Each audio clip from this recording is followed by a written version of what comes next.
Well, good afternoon, Denton, Texas. My name is Lucinda Breeding. I am the features editor at the Denton Record-Chronicle, and this is a very special edition of DRC Live. Now, those of you who watch us usually see myself and my colleague, business editor Jenna Duncan, at about 2 o'clock on Wednesdays, but this is a really special edition of DRC Live because we are talking about Thin Line. Now, what the heck is Thin Line?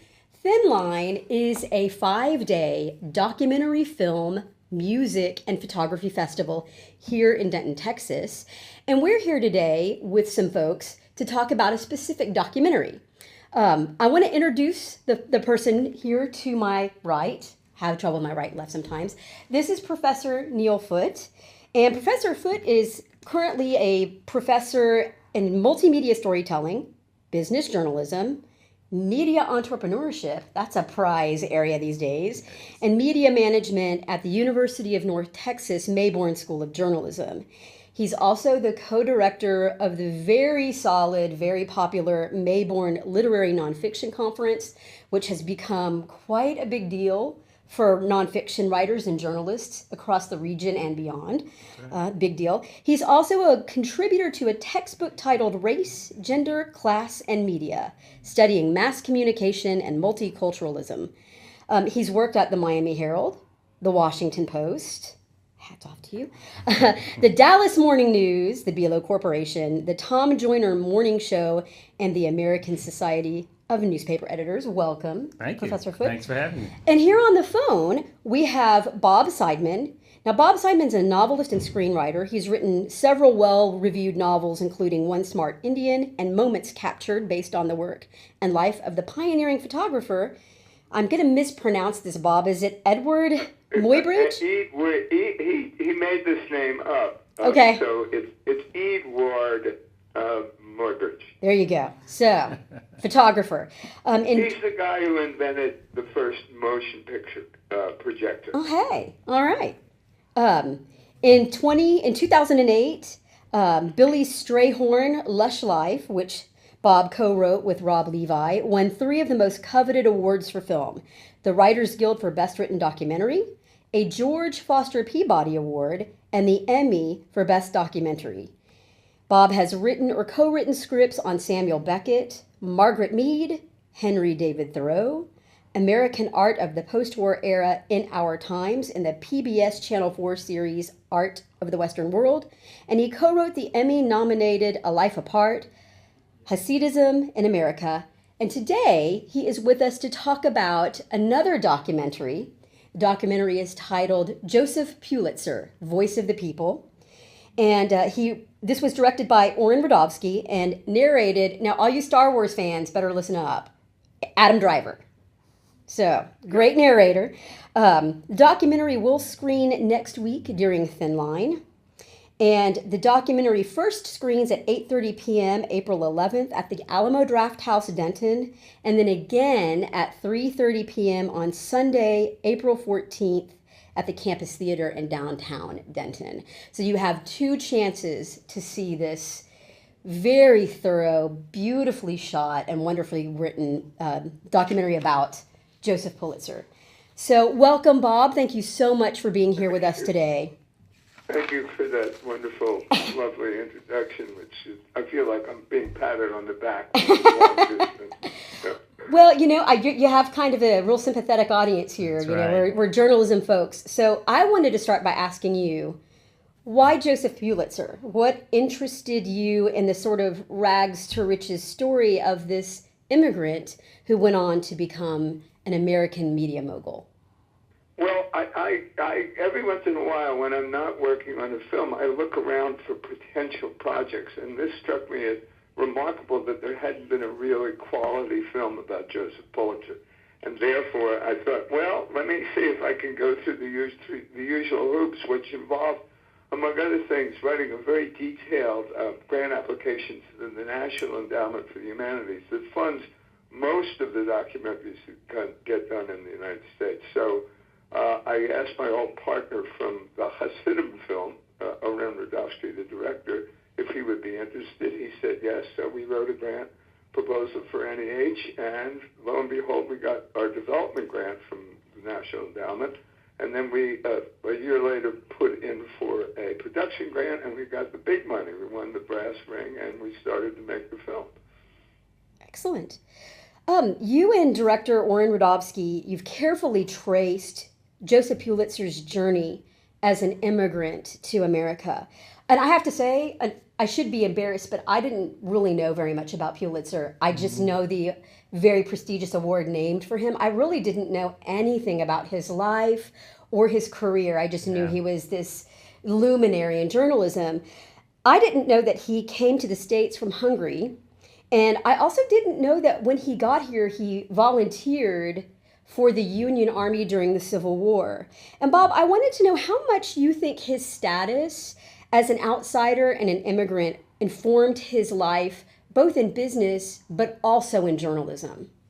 Well, it's a great question, Cindy. I think, first of all, he was a Jewish gentleman growing up in Hungary. His father was a fairly successful merchant who died suddenly at the age of 47 when Joseph was 13. His mother, after the family faced bankruptcy, married a character who Pulitzer did not like.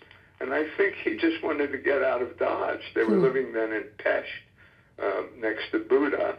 And he thought, I don't want to live in this ghettoized situation. I could see more opportunities abroad. And I am also someone who's very interested in social change and progress.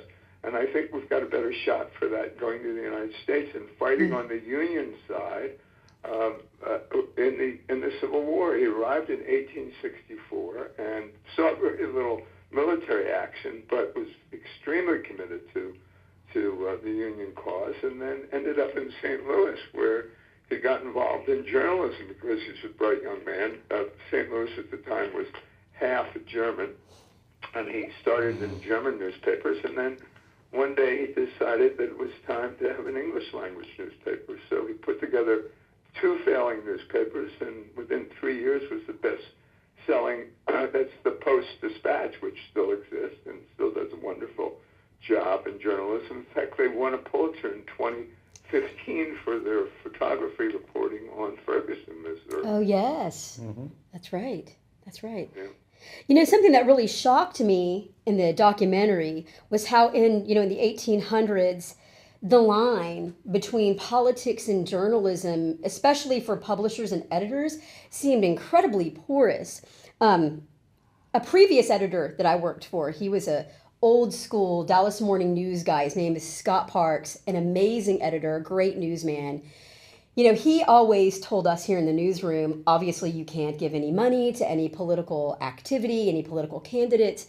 But even more than that, and this was the first time an editor had said this to me, you don't write your congressional or Senate representatives, because that information could become public record and, it could reveal some sort of political bias. And his big thing was we just don't have opinions.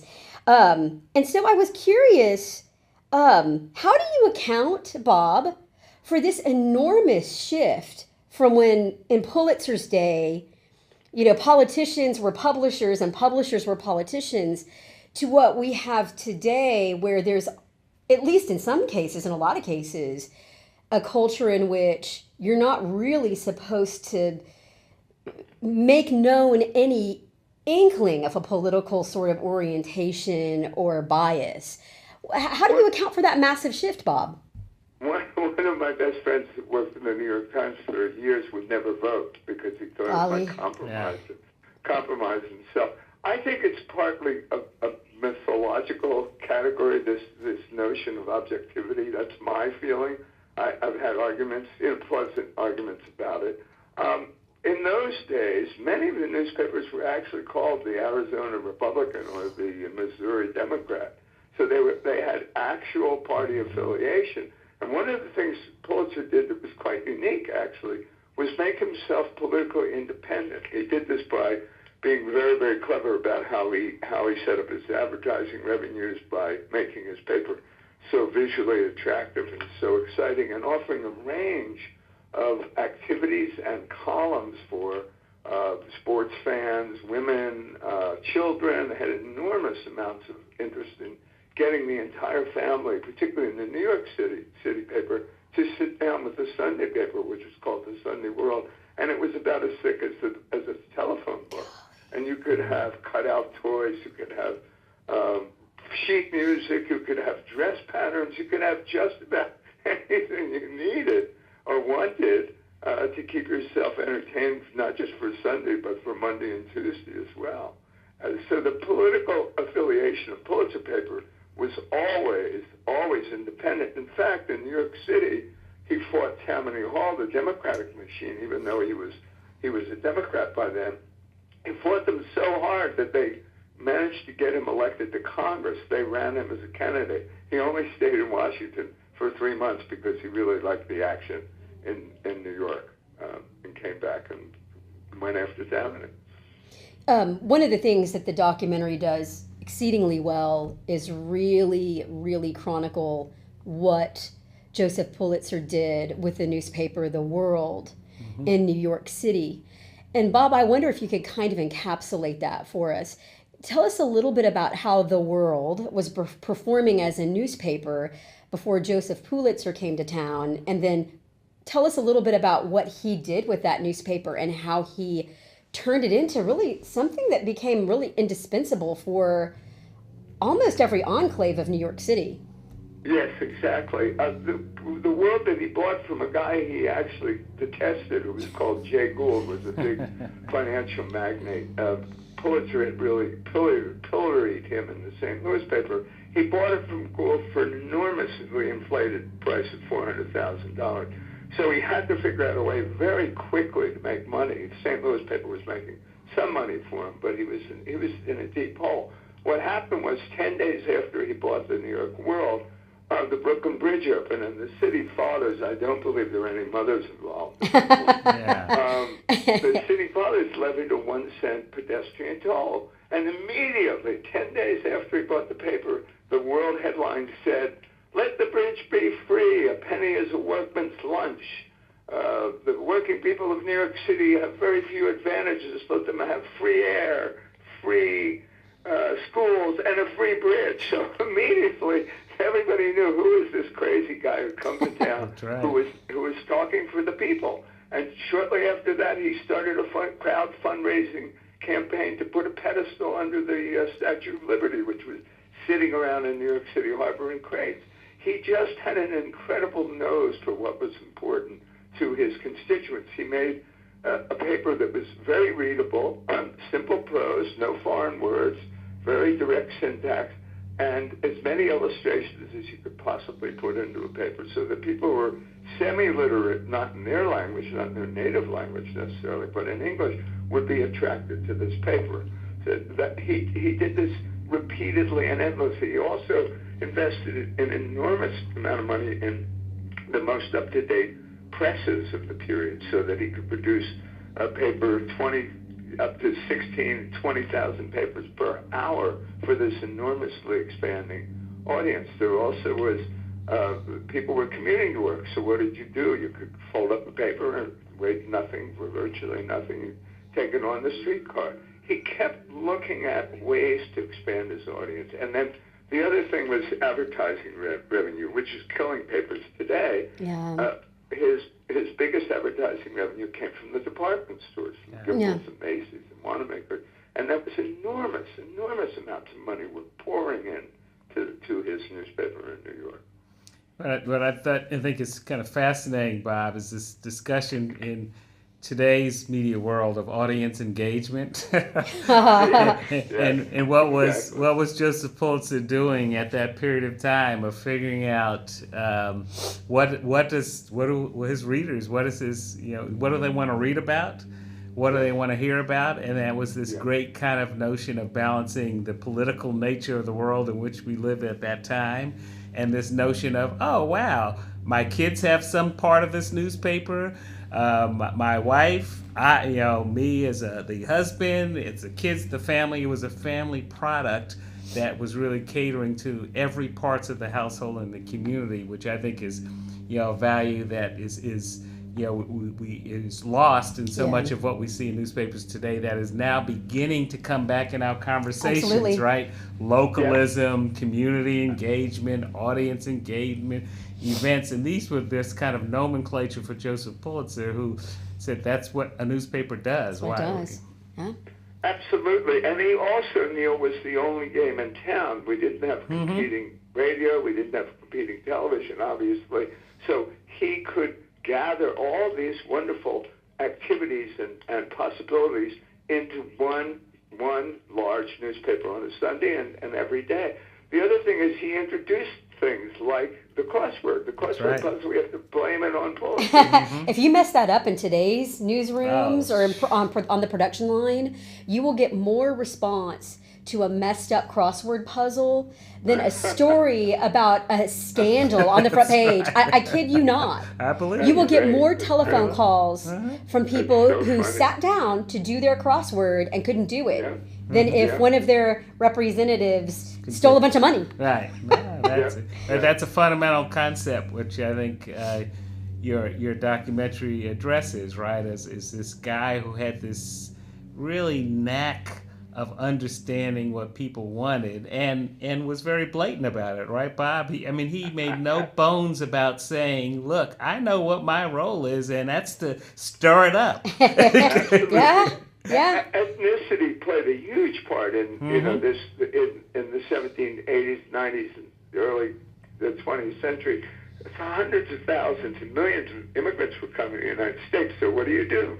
You make a cartoon, a single-panel cartoon called Hogan's Alley, which appeals to a lot of Irish folks because almost everyone in the cartoon is Irish. Hogan's Alley, and the cops are Irish, and it's pitched to all sorts of audiences. It's got an incredible kind of tone responsiveness. He really knew what he was doing. And he also introduced in 1895, for the first time, to daily newspaper, color printing, which made an enormous difference. Yes. People were really excited visually now. And I really want to talk about that. I'm going to date myself here. I was wet behind the ears middle schooler when USA Today started publishing color photographs and color graphics. And it was, I remember it being all people talked about. But this film about Pulitzer shows a lot of, long, nice, sweeping photographs of the world and how there was legitimate art. And we still use the term art now when we talk about photos for the newspaper. And of course, you will find many more photos and you will find illustrations in your average newspaper today. But I was curious if Pulitzer innovated that, if he really brought illustrators and that incredibly dramatic visual element into the world and whether or not that was being done otherwise. Well, I'll tell you, many publishers, I don't know much outside of New York City, many publishers resisted using illustration because it was expensive. It took time. Yes. When they were using woodblock instead of photogravure stuff, they had to clean off the presses continually, the plates continually. So Pulitzer figured out ways to enliven visually. There's incredible drawings in the world on Sunday of, for instance, a pair of hands squeezing a skyscraper. How high can it go? Or, it's amazing. Or how much is real estate in New York City per foot? How has it risen? How has the price risen? Or let me show you what the subway looks like, the first subway, the City Hall subway in color.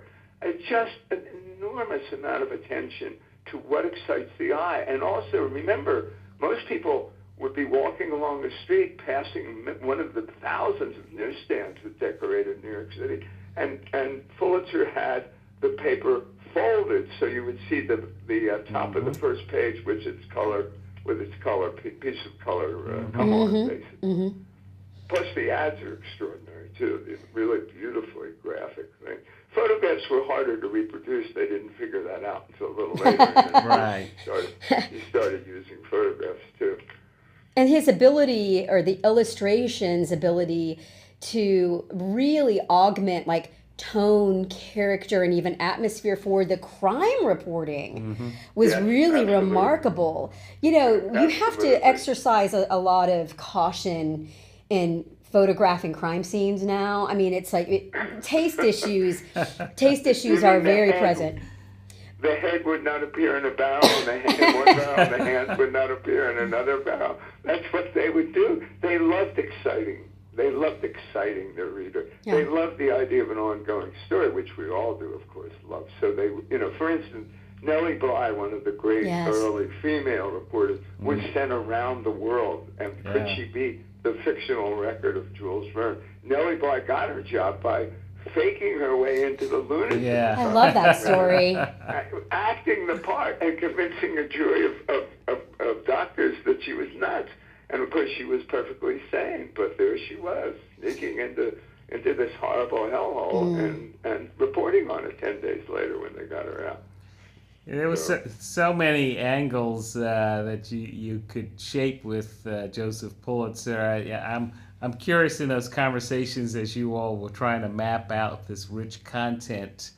How you decided on this kind of narrative arc that really in many ways captured the many sides of Joseph Pulitzer. Was you either leave this documentary feeling, wow, this was the most brilliant businessman, newspaper person in the world, or I'm sure some people will see it will say, well, you see, that's what's wrong with media today. They're just opinionated, egotistical, oligarchs who just want to tell us what we need to think. So I'm wondering how. You put your finger on it. You really put your finger on it.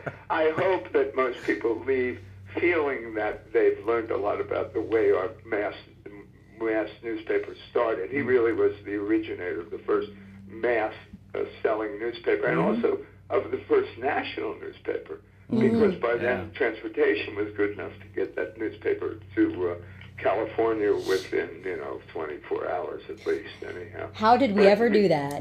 Before the internet, how did we ever get information to another coast? There you go. Well, the other thing that he did, which was brilliant, and he did this from the get-go, was to say, I want a membership in the Associated Press syndicate. That way I can get news from all around the world. And when his main rival, William Randolph Hearst, moved to New York City in 1895, roughly, Pulitzer tried to deny him an AP membership. In fact, Hearst had to buy a paper with a membership to allow himself to get the wire service.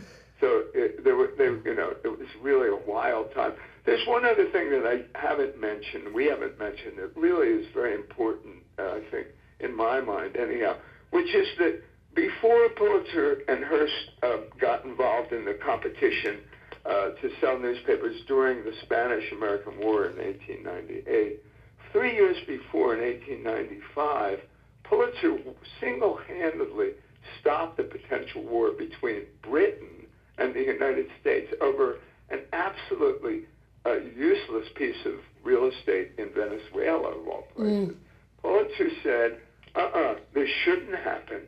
We cannot let this happen. And he wrote letters to English royalty and to MPs and to the archbishops and said, there's no point in us going to war over this. And on Christmas Day of 1895, the front page of the World had doves released and flying up into the sky, saying, no peace. But this is what he said about colonialism. Colonialism will only give us inflated ideas about our self-importance and cultural superiority, a loathsome deception. Colonialism will divert us from the real work, which is internal, giving our citizens health, education, and welfare. H-E-W, right there in 1902. That's one thing, as I was watching this documentary, of course you have that sort of reflex that, oh my gosh, how much things have changed in the media landscape, but also how many things haven't changed. Until I watched this documentary, I had no idea that Roosevelt tried to shut down Pulitzer and the World, and when you follow these things to their logical conclusion, tried to really silence the press over the Panama Canal. That's exactly right. Well, Roosevelt's brother-in-law and Taft, his vice president's brother, were involved in a what looks like, it's very hard to really figure it out. It's pretty opaque, but it looks like $40 million of funds that Congress put together to help buy out the French rights. The French had the first investment in a canal, in a transoceanic canal. $40 million somehow went missing, and Teddy Roosevelt was furious that anyone could challenge him about this great achievement that he was going to have of saving, weeks off, months off the trip around South America, and would really turn the United States into a great economic power because we basically controlled the canal. And so, as you said, Cindy, Teddy Roosevelt went after Pulitzer and tried to sue him, tried to put him in jail. And he cited a statute that didn't exist, a criminal libel statute, which doesn't exist, a federal law statute. And so the case made its way, as it does, to the Supreme Court, and the Supreme Justices decided entirely in Pulitzer's favor. And Pulitzer said several times, Teddy Roosevelt, the president, cannot muzzle the world. So that's sort of our ending of the film. He cannot muzzle the world. Yes. And in these perilous times, it's not a warning that we can forget. No, I think that's the other kind of the timely and relevant aspect of this film, and that discussion of one, this again, journalist turned entrepreneur who really understood the value of communicating, but this notion of how newspaper competition in some ways led these huge media moguls and a Hearst and a Pulitzer to lead us down a road that, at least we know Pulitzer, at least later on, came clean on saying, maybe I pushed it a little bit too far. Hearst, your film certainly indicates that maybe Hearst didn't as much, but I think to the point that I think you do in the film is raise a number of questions of this parallel universe we live in and how history kind of plays in, and the role that media plays in this tension between questioning authority, in this case the executive branch of our country, and that ability to hold them accountable and have that distance.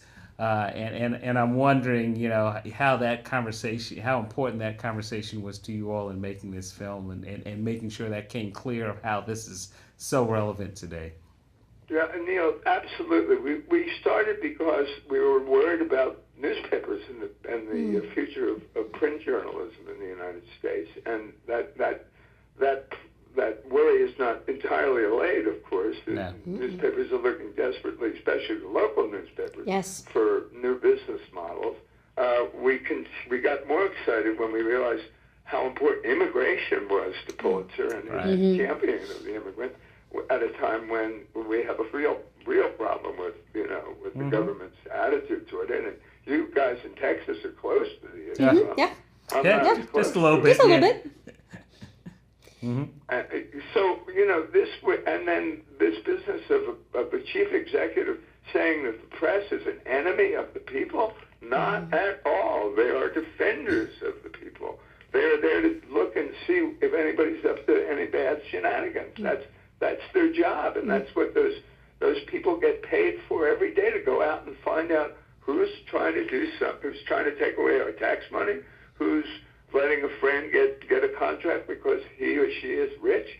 It's all those things the press has been devoted to. That's why the press is the only private institution that's protected by the First Amendment. The founders understood, and Pulitzer understood, how important these freedoms are and how important to democracy these freedoms are. And which, again, as I watched this film, Bob, I almost had this kind of conversation that you must have had, and saying that, well, if Joseph Pulitzer was around today, this is what he would be saying, and this is what he would be doing. Can you imagine? No, you're absolutely right. He would be in the face of those who say a priori, you can't say that. No, you can't investigate that. No, you can't look at tax return. It's so open and shut, this stuff. But at the same time, we have to really, really support our newspapers and our press, and I know you two certainly are, and I hope all or most of your readers and viewers will support the local press and support the truth-telling press. Neil, I had a question for you in light of this documentary. You've paid attention to multiculturalism and the relationship between different communities and the press. And I have been here at this newspaper since 1996, and I can say that in my time here, our newsroom has been predominantly white the entire time. We have had Black reporters, we have had Hispanic reporters, and we've had and have gay reporters. But for the most part, we've really struggled to bring on reporters who have these sorts of direct experiences of, being in a community in the United States that is either considered other or they are an immigrant.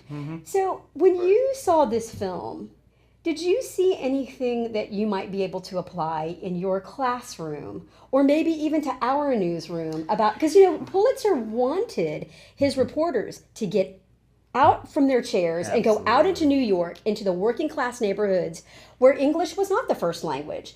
What did you see in this documentary that you thought could really maybe apply to this business today and the struggle we continue to have with really including a multiplicity of voices? Yeah, well, there's several key points in it. It's a broader conversation, but if you put this conversation under the prism of Joseph Pulitzer and what he consistently says, right, Bob, is we need to be the voice of the people. That's what we are, the voice of the people.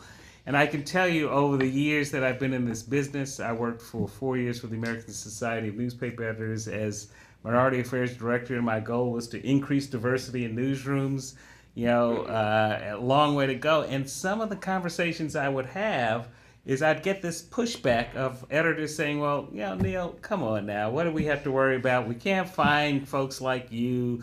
We're in a small community. It's not diverse or anything. And I would, and as I was quite honestly watching this film, I'm saying, my goodness, if a reporter, and this is what I would actually tell these editors, I said, if a reporter came back to you every day and said, oh, I don't have any sources, I didn't find anything, oh, that building that was on fire, that already burned, so there was nothing going on, would you accept that? No. Joseph Pulitzer, if you came back and said, well, I walked around the neighborhoods and I just saw some folks living in the street and some poor people begging for money, I didn't see any stories, can you imagine how ballistic Joseph Pulitzer would have gone?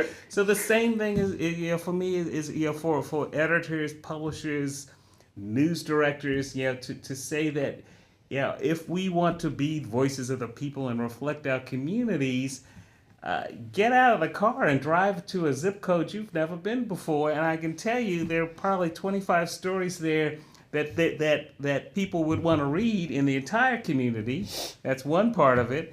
The other pure business side of it is I would always hear this conversation, and Bob, I grew up in New York, I grew up in Brooklyn, so I'm used to communities, worked in Miami, so I'm used to diverse communities. Right. So this notion of saying, well, those people really don't read our stories, and you say, well, I wonder why that is. Right, exactly. Look, the diversity of this amazing country of ours, with all of its flaws, with all of its problems, it's what makes us Americans. It's what makes us this country. We are the most diverse country, I believe, in the world. We were found. There isn't a single Native American, literally, Native Americans themselves apparently walked over the land bridge. Yeah. So who was born here? Nobody was born here. We all came. We all came from all over the globe, and we spoke, and that's one of its greatest strengths, and it's certainly one of the reasons that my wife and I live in New York City, because it's so exciting to be around all these inputs, all these different points of view. Yeah, absolutely, and that's why it's so important. Yes, I want every newsroom to be as diverse as possible. If that's not possible, then it's a mentality issue. Because the other question I always get, well, Neil, are you saying that you have to be black to write about black people, or Hispanic to write about Hispanic people? You don't have to be a dead man to write an obituary. Right. Well, there you go. Right. So my point is, no, I don't have to own those stories. You don't have to hire me to write about certain stories.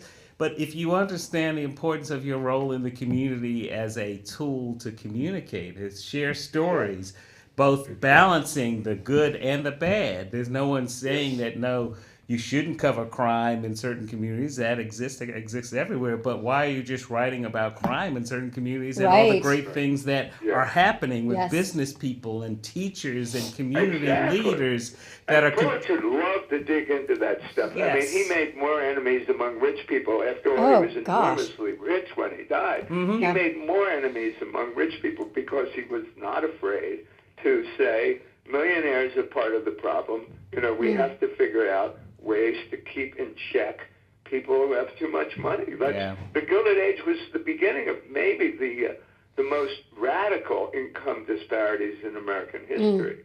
The rich were really rich, and the poor were really poor. And Pulitzer and people like Pulitzer, I'm not, this film is about one gentleman, but there were a lot of people trying to say, hey, that's not fair. In fact, there's a moment in the film which I love, and no one ever sees it.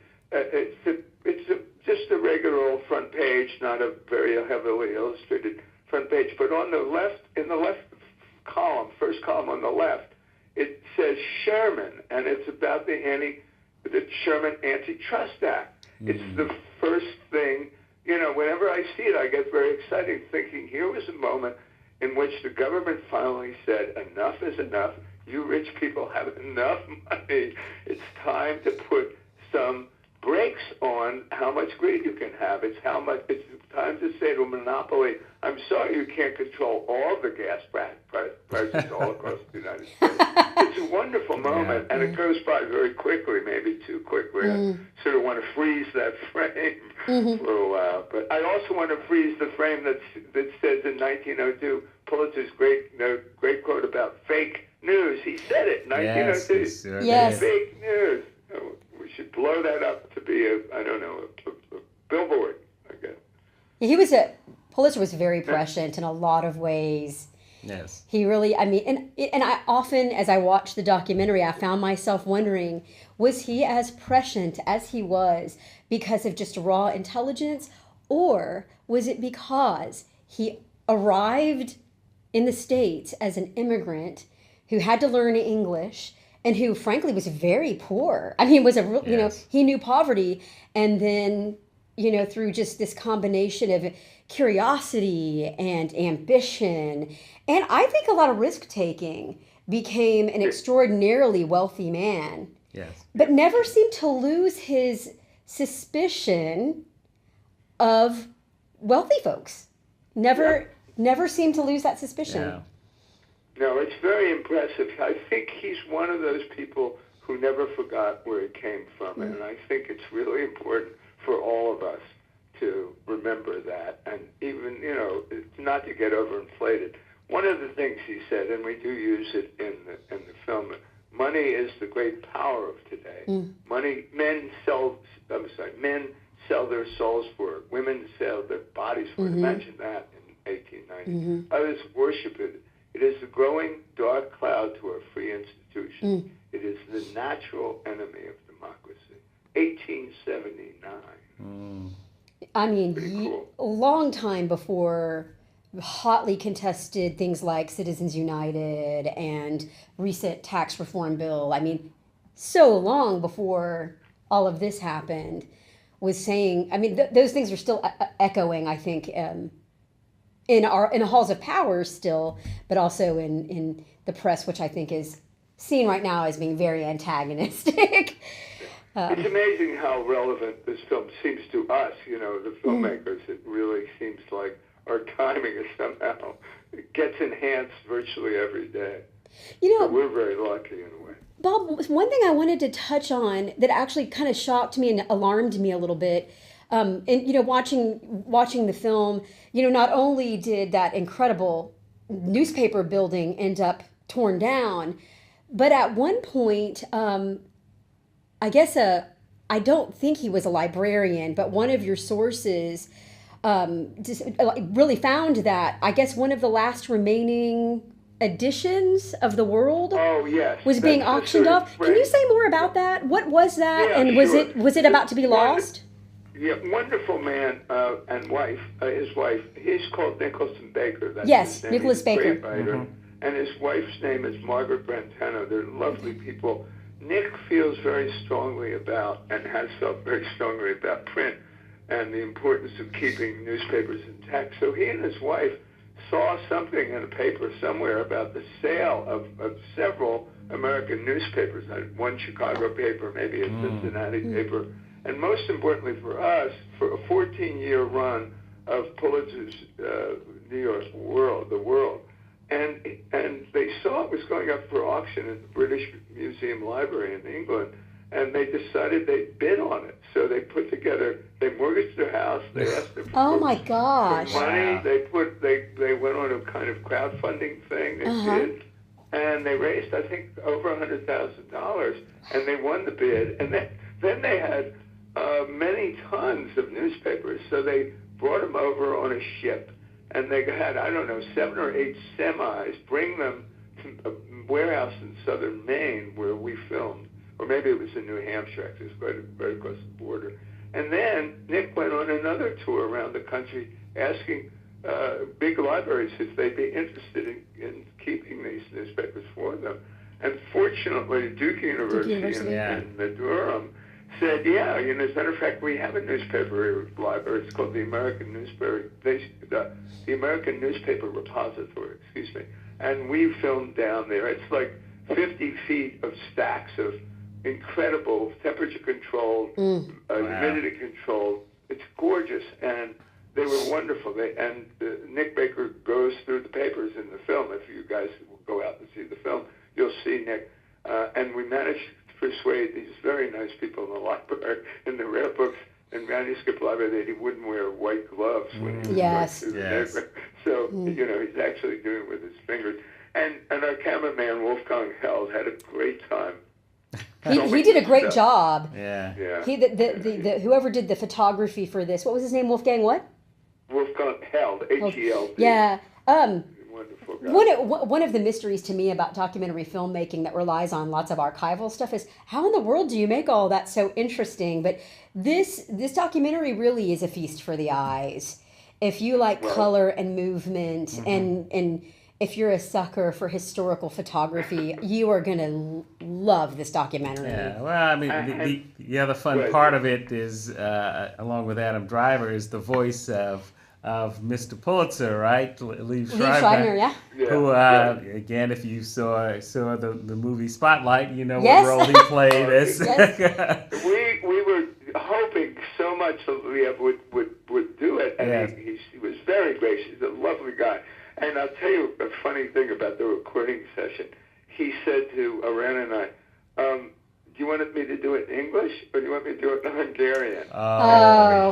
We said, well, do you mind, Liev, doing it both? He said, of course not. So we did it in both, but every once in a while he would curse and he'd say, damn it, that's Russian. And then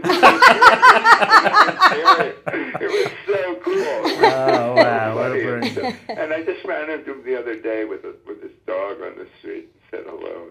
Told him we were having a great time. He was a very gracious gentleman. Neil, I wanted to ask you something else, because as I watched the documentary, I had sort of I'm going to say a visceral reaction to, what's happening with print journalism.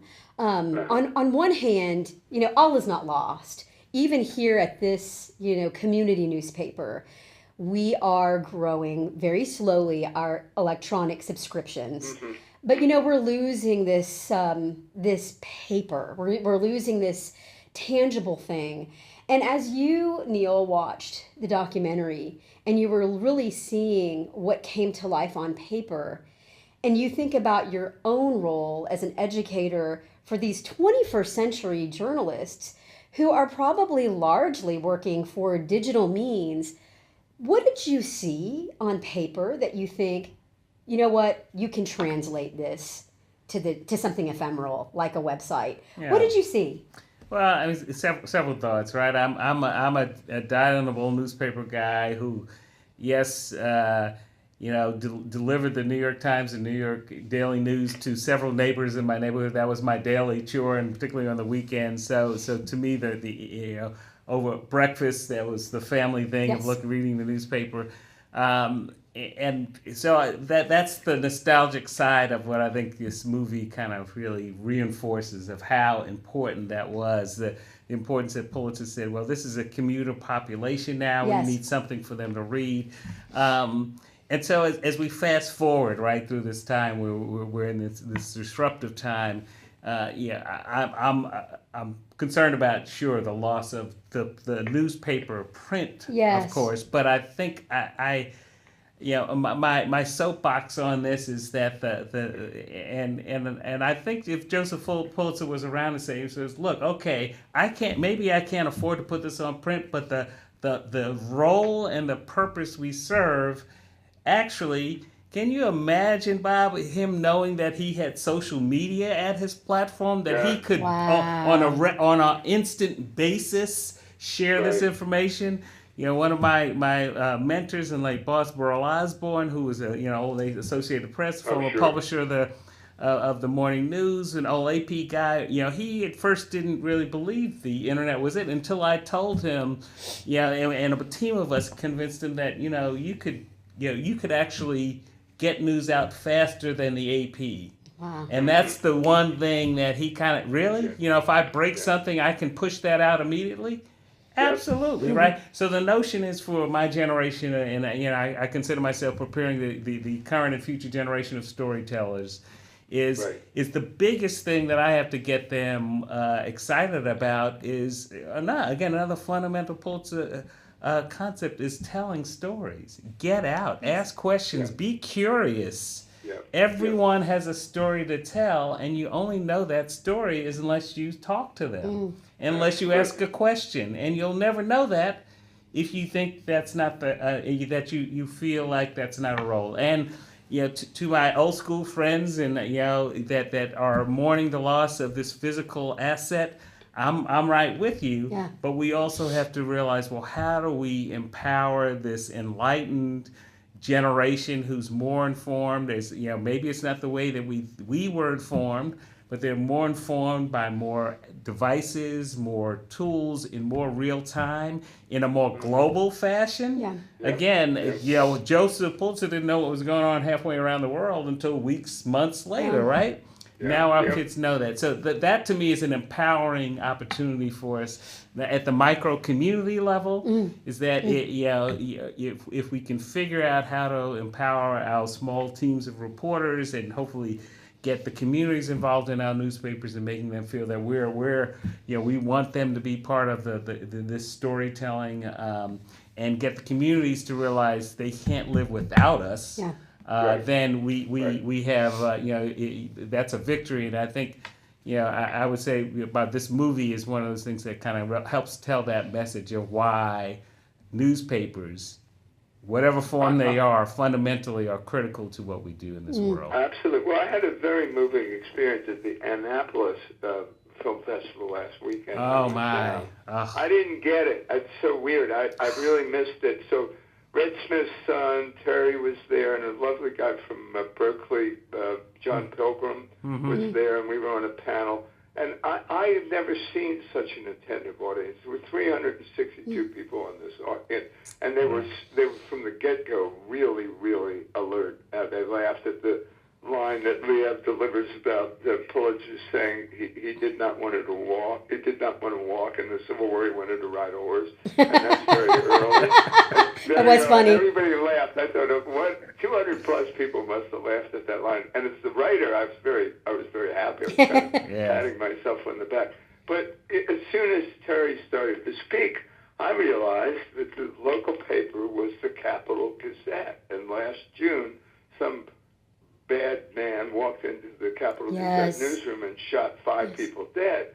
So I was at a mourning and yet a celebration as well. The people in that room were thinking, we're going to make it. We're going to keep this paper alive. we're going to do everything we can to atone for this, public awfulness.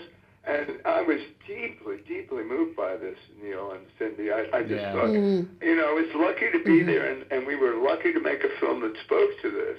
I just felt very privileged and, not part of the morning community, although I, walked in as a dodo and then realized what was going on around me.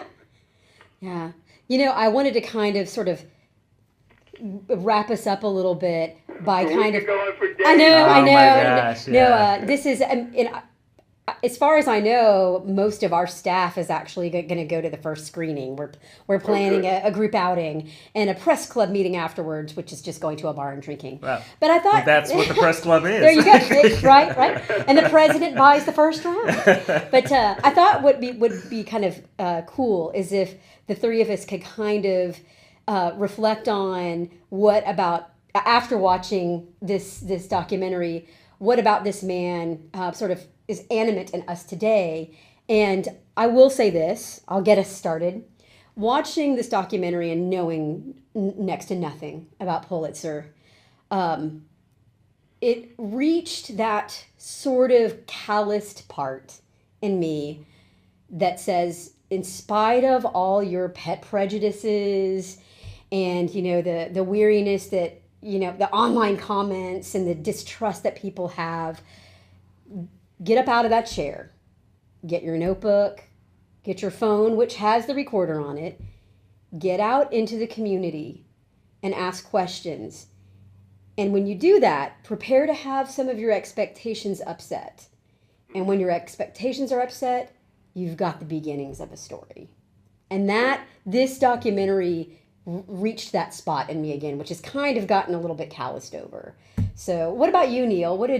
How did this person in this documentary reach out to you? Absolutely. Well, it only reaffirmed why I got into journalism as a kid, loving writing, and certainly in a city like New York, but also loving to tell stories. But the core fundamentals of, as we've talked about today, of voice of the voiceless, holding people accountable, the role of journalism in our American democracy and how cherished and precious that is to us compared to so many other parts of the world that don't have what we have. Right. Only kind of continues to get me fired up as what I still consider being a journalist, organizing a conference about writing and storytelling, but also teaching the next generation of storytellers. That I know what I'm doing is people may look at me with a raised eyebrow is important as ever. What about you, Bob? I know you're obviously very close to this as the guy who wrote the documentary, but how would you say Pulitzer has animated you as a writer? Well, I'm a novelist too, and I have to say I've just finished a novel about Pulitzer, but it doesn't stop there. I'm so obsessed with this. You too, that I'm writing a novel. The novel about Pulitzer is told from one of his private secretary's point of view. But the new novel, the one I've just started, is Nellie Bly's telling the story. So I'm looking at it really from two very distinct points of view. Nellie Bly's story is more about Nellie than about Pulitzer, but Pulitzer, of course, is a major player in her life as well. And it's the first time I've tried to take on the question of writing about a female directly. There are many female characters in my novels, but this is really a really interesting set of questions for me, which includes a lot of interviews with other people. Talk about what both were talking about, what Neil was talking about. How do you get people to talk? How do you get them to tell you who they are? Well, one old very close reporter friend said, you just shut up and you let them talk. Everybody has the need to confess. So Nellie, she's very good at that. She's interviewed Emma Goldman. She's at a baseball game, which she knows nothing about. I have her going around at some bad political types. I have her going around, really looking at New York City in the 19th and early 20th century from her point of view. So it's really fun. It's impossible. I'm having a terrible time, but I'm also having My goodness. great time. Well, the timing of this film with the Pulitzers being announced on the 15th, so I think this is a great conversation that sets up the importance of those awards and the great journalism done, and a film that I think is worthy of lots of conversation, and as you said, Bob, so many other angles we could dive into that I hope we do in future conversations.